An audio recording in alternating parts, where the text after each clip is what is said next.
Beed court परिसरात वकिलाला मारहाण। वकीलसंघ Shivajinagar police ठाण्यात व बीड पोलीस अधीक्षकाकडे धाव।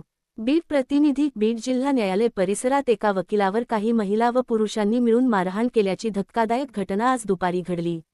या घटनेमुळे न्यायालय परिसरात मोठी खळबळ उडाली आहे। मिळालेल्या माहितीनुसार ॲड. राम पांडुरंग डोंगरे, सदस्य, बीड जिल्हा वकील संघ, यांना राधाकिसन रामचंद्र करपे, रा. शाहूनगर, बीड यांच्यासह इतर 3 पुरुष व 4 महिलांनी मिळून न्यायालय परिसरात लाथाबुक्क्यांनी मारहाण केल्याचा आरोप आहे। प्राथमिक माहितीनुसार वाहन लावण्याच्या किरकोळ कारणावरून वाद सुरू झाला। त्यानंतर करपे यांनी काही महिलांना बोलावून घेतल्याचे सांगितले जात असून न्यायालयातील टेबलजवळच वकिलाला मारहाण करण्यात आल्याचे प्रत्यक्षदर्शींनी सांगितले। वकील डोंगरे यांनाच मारहाण करून त्यांच्यावर शिवाजीनगर पोलीस ठाण्यात फिर्याद देण्यात आल्याची माहिती मिळत आहे। दरम्यान, दुपारी 2:30 वाजेपर्यंत या घटनेची अधिकृत नोंद पोलिसांत झाली नव्हती।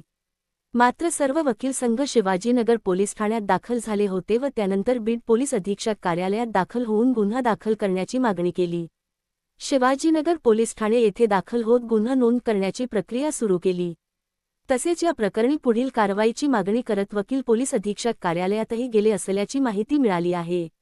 आता या घटनेवर पोलीस प्रशासन काय निर्णय घेते याकडे सर्वांचे लक्ष लागले आहे।